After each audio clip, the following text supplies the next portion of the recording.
Kuryamira amajanja, imvugo ikunze gukoreshwa mu Kinyarwanda bigasobanura kuba maso, kwitegura cyangwa se kumera nkaho uri ku rugamba. Avant-marque niko bavuga. Isaha n'isaha ushobora gutungurwa cyangwa se ukoherezwa ahantu, ubwo bisaba yuko witegura cyane. Ni imyiteguro. Ahangaha rero turi ku bijyanye n'umutekano. Iyi mvugo ikunze gukoreshwa n'abayobozi cyangwa inzego z'umutekano ngo muryamire amajanja. Ni ugusaba abaturage cyangwa ingabo kutirara, kwirinda no guhora biteguye gutabara cyangwa kwitabara. Niba hari ahantu baryamiye amajanja cyane ku isi, ni mu burasirazuba bwo hagati. I Washington, Perezida Trump aherutse gutanga itegeko ritaziguye ku ngabo zirwanira mu mazi ryo kurasa mu cyico ku mato yose ya Irani yagerageza gushyira ibisasu byo mu mazi mu muyoboro wa Hormuz.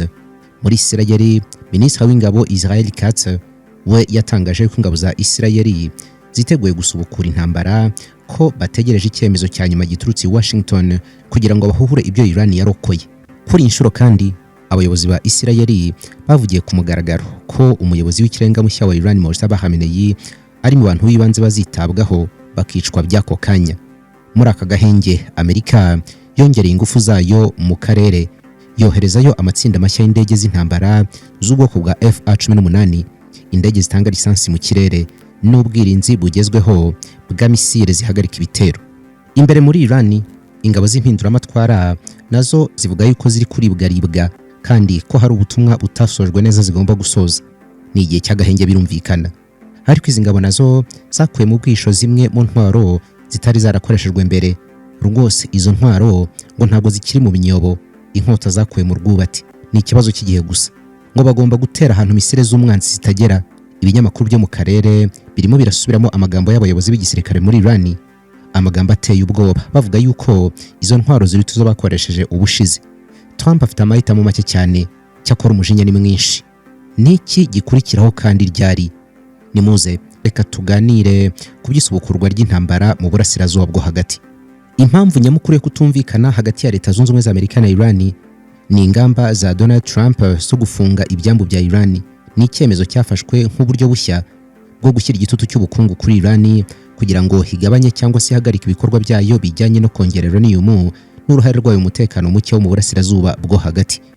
Amerika yagiye ishinja kenshi Iran gushyigikira imitwe yitwaje intwaro no guteza umutekano muke mu karere, bityo gufunga ibyambu byayo no kugenzura inzira zayo z'ubucuruzi.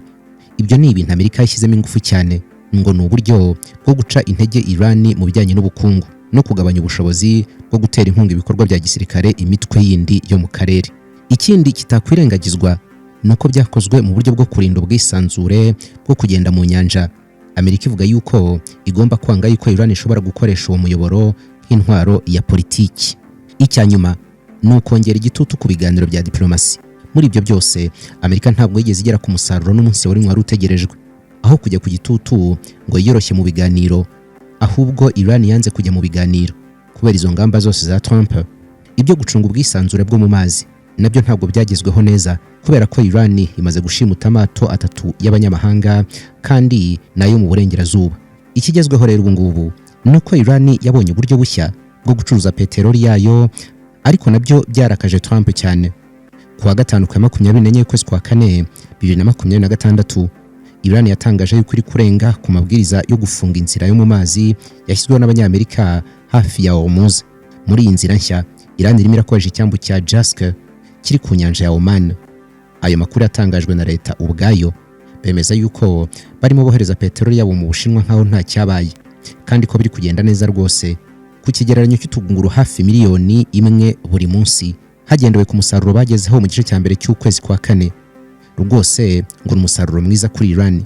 Iki cyambu cya Jask giherereye ku nyanja ya Oman, ku buryo amato avuyeyo ashobora guhita ajya mu mazi mpuzamahanga atabanje kunyura muri Hormuz.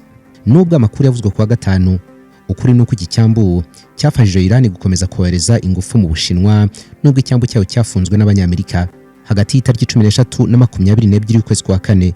Ikigo gisesengura amakuru cya Vortex cyanditse ko habaye ingendo 35 z'amato zinyuze mu gace kafunzwe n'abanyamerika, harimo n'amato afitanye isano na Iran cyangwa se yafatiwe ibihano. Muri rusange izo ngendo zafashije Iran gutambutsa nibura utugunguru miliyoni 10.7 twa peteroli ya Iran tunyuze mu muyoboro wa Hormuz. Muri iki cyumweru guverinoma ya Iran yakajije ubugenzuzi bwayo kuri uwo muyoboro, itangira kwishyuza amafaranga menshi ku bwato bwose bwanyuzemo. Yari inshuro ya mbere Iran yishyuje amato. Aya mafaranga cyangwa se aya mahoro arashyirwa muri banki nkuru ya Iran. Perezida w'inteko ishinga amategeko Mohammad Bagher Ghalibaf yavuze ko Iran itazemera ko ibindi bihugu binyura muri uyu muhora mu bwisanzure, mu gihe nayo yabujijwe kohereza ibicuruzwa mu bwisanzure. Hashingiwe ku mabwiriza yashyizweho na Tehran, amato yemerewe gutambuka n'ay'ubucuruzi, ariko hagomba kuba afite uburenganzira butangwa na Iran, by'umwihariko amato afitanye isano n'Abanyamerika, Isirayeli cyangwa ibindi bihugu bifatwa nk'abanzi, ayo ntabwo yemerewe. Iran ivuga yuko izi ngamba ari igice cy'uruhare rwayo rukomeye cyane mu bukungu bw'isi, ikagaragaza yuko igomba gukoresha aya mahirwe yo kugenzura ahantu haca 20% bya peteroli y'isi yose na 35% bya gaze y'isi. Tehran ivuga yuko irimo ikoresha uwo mwanya nk'igitutu mu gusubiza ibyo ivuga yuko ari amakosa akomeye ya Washington yo kutubahiriza amasezerano yo guhagarika imirwano. Iki cyambu cya Jask cyateye Trump umujinya, cyafunguwe mu kwezi kwa karindwi 2021 ku butegetsi bwa nyakwigendera Perezida Ibrahim Raisi, byari mu rwego rwo kugabanya kwishingikiriza ku muyoboro wa Hormuz gusa. Iki cyambu gihujwe n'umuyoboro wa Gure Jask uva mu duce ducukurwamo peteroli mu majyepfo y'igihugu, gifite ubushobozi bwo kohereza hanze utugunguru tugera kuri miliyoni 1 buri munsi. Umwihariko wacyo ni uko iki cyambu cya Jask giherereye ku ruhande rw'inyanja ya Oman, hanze gatoya y'awo muyoboro ufunganye wa Hormuz. Bivuze yuko amato apakira peteroli kuri Jask ashobora guhita ajya mu nyanja nini ya Arabia cyangwa se y'Ubuhinde atabanje kunyura kuri bariyeri zigenzurwa n'ingabo za Leta Zunze Ubumwe za Amerika mu karere. Muri kariya karere kandi bafite undi muyoboro mutoya ku butaka witwa Gure Jask Pipeline, ureshya n'ibirometero hafi 1000. Ni amatiyo manini cyane ava mu bice bya peteroli byo mu majyepfo agana ku nyanja ya Oman. Aho kohereza peteroli ku byambu by'imbere mu kigobe cya Parisian, Iran ikoresha uwo muyoboro ku butaka ikayigeza kuri Jask, aho ihita ipakirwa mu mato manini. Muri iyo nzira rero Iran ikoresha amayeri atandukanye. Amwe mu mato ashobora kuzimya ibimenyetso byose bya GPS n'irindi koranabuhanga ryerekana ahantu amato aherereye, kugira ngo bigore ingabo z'Abanyamerika gutahura no gukurikirana amato cyangwa se agahindura amazina n'ibendera mu byitwa flag switching. Hari n'uburyo bwo guhererekanya peteroli hagati y'amato buzwi nka ship to ship transfers. Ibyo bibera hagati mu nyanja rero, bikorwa mu rwego rwo kwimurira imitwaro ku mato afite umutekano wizewe kurushaho mbere yo gukomeza urugendo. Ibyo bikorwa iyo bashaka guhisha inkomoko ya peteroli cyangwa se kuyikura mu rwego rw'ibihano mpuzamahanga. Noneho kuba icyambu cya Jask kiri ku nyanja ifunguye, bisobanura yuko Amerika ubwo igomba gukwirakwiza ingufu zayo za gisirikare mu gace kisanzuye cyane, aho kuba gusa ku muhora wa Hormuz muto. Ibyo byongera ikiguzi n'ingorane mu kugenzura bwa bwato. Ni nayo mpamvu Amerika idashobora kugenzura aho hantu hose. Hamwe n'iyo miterere yose tuvuze rero, Iran ihita isigarana amahitamo menshi kurushaho. Ubushinwa n'ubu buracyari umuguzi wa mbere wa peteroli ya Iran muri iyi ntambara, ariko nanone bwakira peteroli ku giciro gitoya ugereranyije n'isoko risanzwe. Ku itariki 20 y'ukwezi kwa kane, Ubushinwa bwohereje amato 3 y'intambara mu nyanja ya Oman, byari mu gusubiza ku ifatirwa ry'ubwato bwa Iran bwitwa Tuska bwafashwe n'Abanyamerika. Mu minsi ishize ingabo za Amerika zafashe amato 3 atwara peteroli ya Iran mu minsi 5, harimo n'ubwato bunini cyane bwa Majestic X bwafatiwe mu nyanja y'Abahinde. Ku 26 y'ukwezi kwa kane nibwo ubu bwato bwafashwe. Perezida wa Amerika Trump yategetse ingabo zirwanira mu mazi kurasa ubwato bwose bwageragezaga gushyira ibisasu umuyoboro wa Hormuz. Anavuga yuko Amerika ifite igenzura ryuzuye kuri uwo muyoboro. Hakurya i Washington, ubuyobozi bwa Trump burategura imigambi yo kugaba igitero kinini cyane kuri Iran, nk'uko itangazamakuru rya Amerika ryabitangaje kuwa kane. Muri icyo gitero gihambaye hagomba kubamo gushyira mu bikorwa ibyo Trump yatangaje mbere byo gusenya ibikorwa remezo bya gisivili byose birimo n'iby'ingufu, nk'uko CNN yaje kugakora ayo makuru iyakuye ku bantu bizewe bategura ibyo bitero. Ibindi bintu birimo gutekerezwaho ni ibitero simusiga ku mato ya Iran ashyira ibisasu mu mazi n'andi mato y'intambara agenzura umuhora wa Hormuz. Hari kandi no kwica abayobozi bamwe bakuru ba Iran ndetse no kongera kugaba ibitero ku birindiro bya gisirikare. Kugira ubu ngubu nta rutonde rugaragara neza rw'abayobozi ba Iran Trump avuga yuko agomba guhitana muri iyi minsi. Gusa avuga yuko abayobozi bakuru ba Iran cyane cyane abari mu rwego rwo hejuru mu buyobozi bwa politiki n'igisirikare babangamiye cyane imigendekere y'ibiganiro. The Washington Post yasohoye raporo y'ibanga yakozwe na Pentagone igaragaza yuko kugira ngo Amerika itegure neza ibisasu bya Iran biri mu mazi byafata amezi atari munsi ya 6. Pentagone yakanye iyo raporo aho bishinja The Washington Post gutangaza amakuru atari yo mu buryo bubogamye ndetse no gukora itangazamakuru ritari rinyamwuga. Ku rundi ruhande, Minisitiri w'ingabo wa Israel bwana Israel Katz yongeye gutangaza ko igihugu cye gishobora kugaba ibitero bikomeye ku bikorwa remezo bya Iran. Yaragize ati, dutegereje gusa icyemezo cya nyuma cya Leta Zunze Ubumwe za Amerika. Mbere na mbere tuzabikora kugira ngo turangize gahunda yo gusenya ubutegetsi bwa Khamenei ndetse no gusubiza Irani mu bihe bya kera binyuze mu gusenya ibikorwa remezo by'ingenzi by'ingufu n'amashanyarazi no gusenya ubukungu bwayo bya burundu. Perezida wa Amerika nawe yavuze yuko uwo muyobozi mushya wa Irani no kuvuga Mojtaba Khamenei atemewe kandi ko adashobora kubaho mu mahoro. Bivuze yuko bamufata nk'umwanzi ukomeye cyane ugomba gushyirwaho igitutu no gushyirwa hasi. Kuba ari umuyobozi witwa ikirenga ubundi ni ikirego cya mbere, ariko kiyongeraho kuba yarasimbuye umubyeyi we nawe Amerika ngagurunuka. Mu rwego rwa gisirikare, iyo igihugu kiri mu ntambara, abayobozi bakuru bafatwa nk'ingenzi cyane kubera ko bafata ibyemezo bya nyuma birimo no kugaba ibitero, gahunda za gisirikare no gutanga uruhushya ku ntwaro zikomeye zirimo na misile cyangwa se gahunda ya nucleaire. Kuba Iran yarahise yihorera igatera Israel n'ibirindiro by'abanyamerika mu karere nyuma y'ibitero byahitanye Khamenei byerekana yuko umuhungu we nawe yakomeje umurongo wo kurwana aho se yarahagaze. The Times hivuga yuko Amerika na Israel badashaka yuko uyu muhungu wa Khamenei abaho kubera yuko yakomeza gahunda nk'iya se. Nubwo Mojtaba ari umuyobozi kw'izina, imbaraga nyinshi zikaba mu biganza by'abasirikare bakomeye mu mpinduramatwara, nanone aracyafite uruhare runini cyane mu gufata ibyemezo bijyanye n'intambara. Ukubaho k'uyu mwanya ubwabyo niko gutanga imbaraga ku gisirikare cy'impinduramatwara. Hari impamvu ya politiki imbere muri Iran uyu mwanya ukomeye cyane. Raporo nyinshi zerekana yuko ubuyobozi bwa Mojtaba Khamenei bwateje impaka. Bamwe bakavuga yuko yashyizweho kubera igitutu cya gisirikare ko atagiyeho mu buryo busanzwe bwa demokrasi, bituma Amerika ishaka impinduka ku buyobozi bwa Iran vuba na bwangu. Ndetse abayobozi bamwe muri Iran bakavuga yuko bashaka umuyobozi mushya ushobora guhindura igihugu mu buryo Amerika yifuzamo. Minisitiri w'intebe wa Israel Benjamin Netanyahu yahamagaje inama y'abaminisitiri bakuru n'abayobozi b'ingabo kugira ngo baganire ku kibazo kiri muri Iran na Liban. Ni ku bitangazamakuru byo muri Israel byaje kubitangaza. Baje kwanzura yuko ibitero byo mu kirere by'abanyamerika na Israel bitabashije gusenya burundu ubushobozi bwa gisirikare bwa Iran, aho inzego z'ubutasi z'abanyamerika zivuga yuko hakiri misile nyinshi n'indege zitagira abapilote, no kuvuga drone, ndetse n'ibice binini cyane by'ibikorwa remezo byo kurasa misile byakomeje gukora nyuma y'ibitero byamaze ibyumweru 6. Abasesenguzi benshi bavuga yuko impamvu nyamukuru Israel ishaka gukomeza igitutu cy'intambara kuri Iran ngo ari impamvu z'umushinga muremure Israel isanganwe.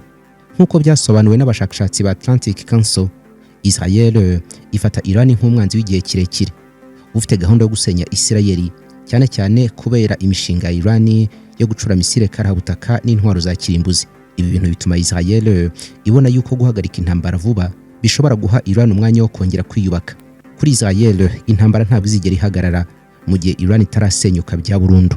Hari n'abandi bahanga bavuga yuko gukomeza intambara muri Iran bishingiye ku mpamvu za politiki z'imbere muri Israel. Raporo zitandukanye zigaragaza yuko Minisitiri w'intebe Benjamin Netanyahu yungukira cyane muri iyi ntambara mu buryo bwa politiki kubera ko imwongerera icyizere mu baturage no kumufasha gukomeza ubutegetsi bwe. Abavuganye na Al Jazeera bose bagaragaje yuko bamwe babona yuko iyi ntambara ari intambara ya Netanyahu cyangwa Netanyahu's war, aho inyungu za Israel zivanze n'inyungu ze bwite za politiki. Abahanga mu bya politiki mpuzamahanga nka Daniel Levy bavuga yuko Israel ishobora kuba ifite inyungu zikomeye cyane zo gukomeza kongera ubushyamirane kuruta gushaka amahoro vuba. Bwana Levy agaragaza yuko Israel ishobora gushishikariza Amerika cyangwa se kuyisunikira mu ntambara kugira ngo ibangamire ibiganiro byo guhagarika imirwano no gukomeza gushyira igitutu kuri Iran ndetse no gutuma Amerika iguma muri iyo ntambara. Ahubwo ibyo byose biganisha ku yindi mpamvu ikomeye yitwa inyungu z'akarere n'ubutegetsi bw'akarere.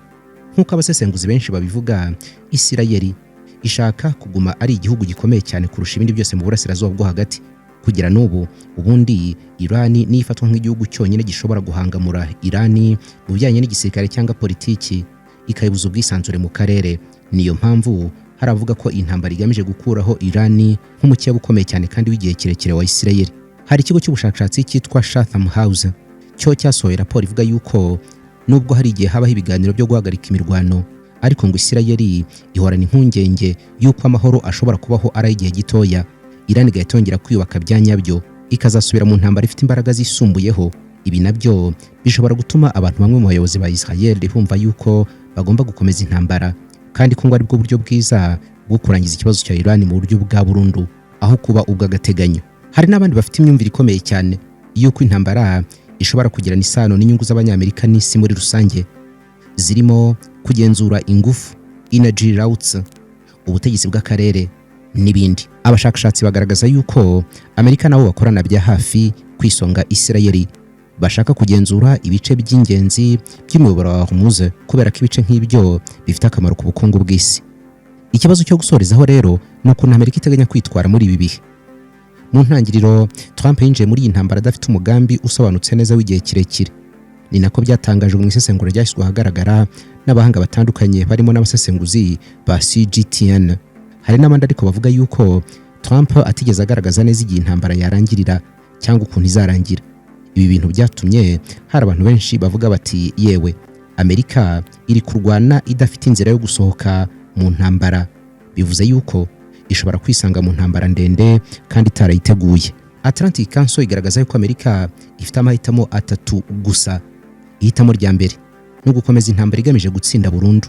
Ihitamo rya kabiri rikaba gushyiraho igitutu gihoraho, naho irya gatatu ni ugushaka inzira yo kuganira iganisha ku mahoro. Ikibazo gihari ni uko nta mahitamo amwe muri aya ngaya yoroshye. Mu buryo bwa mbere Amerika ishobora guhitamo gukomeza intambara kugera ku ntsinzi yeruye. Byaba bivuze kongera ibitero bya gisirikare, gusenya burundu ibikorwa bya nucleaire ndetse no kugerageza guhindura ubutegetsi bwa Iran. Ibyo bitabaye ntabwo Amerika yabitsinze intambara. Nk'uko bigaragara mu nyandiko z'abasesenguzi, Amerika na Israel bari bafite intego yo gusenya ubutegetsi bwa Iran no gushyiraho ubundi buyobozi bushya. Icyakora ngo ntabwo ari ibintu byari byoroshye. Michael O'Halloran wo muri Brookings Institute agaragaza yuko gutsinda mu buryo bwuzuye bisaba kohereza ingabo zo ku butaka kandi nyinshi, ikintu gihenze cyane kandi gishobora guteza impfu nyinshi ku ngabo z'Abanyamerika. Ikindi kandi hari impungenge ko ni Amerika akoresha imbaraga nyinshi gute Iran ishobora gukomeza kwihagararaho igihe kirekire, bitewe n'uko ifite imiyoborere ikomeye n'ubushobozi bwo gukoresha imirwanire idasanzwe, ibyo bita symmetric warfare. Niyo mpamvu abahanga benshi bavuga yuko intsinzi isobanutse neza ishobora kutazigera ibaho. Ibyo gukomeza igitutu ni ibintu Amerika ikora buri munsi, harimo nk'ibano by'ubukungu, gufunga inzira y'ubucuruzi nka Hormuz no gukomeza ibikorwa bya gisirikare bidakabije. Icyakora raporo zivuga yuko Iran nayo irimo guhangana n'icyo gitutu. Ubu buryo nabwo bushobora kumara igihe kirekire cyane nta kintu butanze, kandi bigatuma intambara ihenda hinagira uruhande ruyitsinda, ahubwo bose bagahomberamo. Ibi ngibi ahubwo ni n'ibintu ngo byagabanya imbaraga z'Abanyamerika ku isi, cyane cyane mu gihe hari izindi ntambara nk'ubu ngubu cyangwa se ibindi bibazo Amerika igira n'ibindi bihugu, urugero nk'Ubushinwa. Uburyo bwa nyuma ari nabwo bushyigikiwe cyane ku isi n'inzira y'ibiganiro. Abasesenguzi benshi barimo na Matt Das wo muri Center for International Policy bavuga yuko nubwo bigoye, ibiganiro ngo nibwo buryo bwiza kandi bushobora gutanga umusaruro kurushaho. Ibi rero ngo byasaba yuko Amerika yemera kugabanya igitutu kuri Iran, na Iran nayo ikemera kugira ibintu bimwe na bimwe yigomwa mu byisabwa, cyane cyane mu guhindura gahunda yayo ya kirimbuzi. Ikibazo gikomeye hagati y'impande zombi ni ukutizerana. Tugendeye ku biganiro byabereye muri Pakistani, buri ruhande rusa n'urutinya urundi, kandi nta ruhande rwemera ibintu urundi ruvuga. Ibiganiro bishobora gutinda cyangwa se bigahagarara burundu. Hari uburyo bwa kane butavugwa cyane ariko ngo gatanga igisubizo. Ubwo ngubwo nubwo kwikura mu ntambara. Ibi ngibi bikorwa mu buryo bworoshye, harimo kugabanya ibitero no gusubiza ingabo inyuma zigasubira mu bihugu byazo. Ikibazo rero kiri ahangaha ari nacyo Trump afite, nuko kwikura mu ntambara bihita bigaragara nk'intsinzi kuri Iran, bikagabanya icyizere ibihugu byagiriraga Leta Zunze Ubumwe za Amerika, kandi bikagira ingaruka ku cyubahiro cyayo ku isi. Luis Moreno Ocampo yahoze ari umushinjacyaha mukuru wa ICC avuga yuko iyi ntambara ishobora no kwangiza amategeko mpuzamahanga ndetse no kugabanya ubuyobozi bwa Amerika ku isi n'ijambo Amerika yagiraga kuri uyu mubumbe wose. Turabashimiye cyane, nimugire ibihe byiza, ibiganiro byacu birakomeza. Imboni TV, imboni ya rubanda.